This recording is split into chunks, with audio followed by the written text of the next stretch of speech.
I wish I could say that first incident with Don was the only one, but there's unfortunately a follow up. 6 months passed after the night Don tried to get into our house. Life went on, at least on the surface. School, family, routine. But that night never really left me. I still avoided certain streets, still checked behind me more than I should have, still felt that tightening in my chest whenever I saw someone who vaguely looked like him. Then one afternoon, I saw Don again. I was walking through a local park, one I'd been to countless times growing up. It was daylight.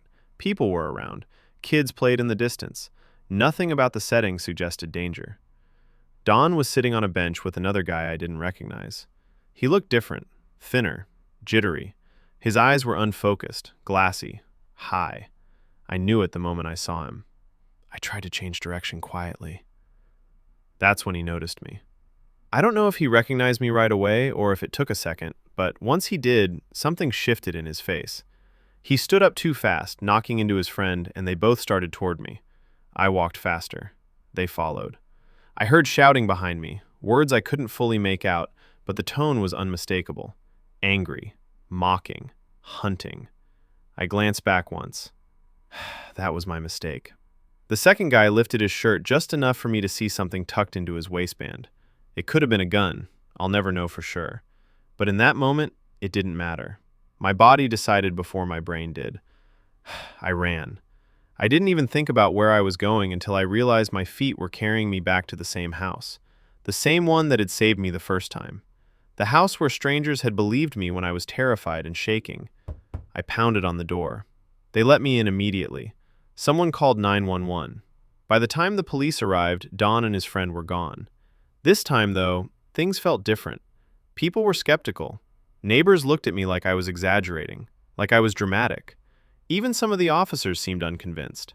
They asked careful, distant questions, took notes without urgency, the kind of response that tells you they don't quite believe you.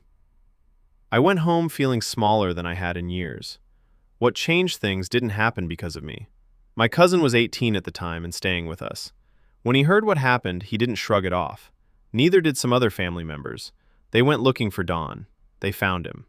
I wasn't there. I didn't see it. But I heard enough afterward to know he'd been badly beaten. Not hospital level, but enough to leave a message. 2 months later, I got a call from the police. This time, their tone was different. They asked me to describe Don again. His build, his face, his habits, his name. Then they told me why. A homeowner had shot and killed a man during a home invasion attempt. The description matched exactly. Same age, same appearance, same name. It was Don. I remember hanging up the phone and just sitting there trying to breathe. I didn't feel relief. I didn't feel satisfaction. The timeline played over and over in my head. What if I hadn't run? What if I'd ignored my instincts again? What if that park had been emptier? What if the wrong door hadn't opened? Today, even thinking about it still hits me all at once. Fear, gratitude, exhaustion.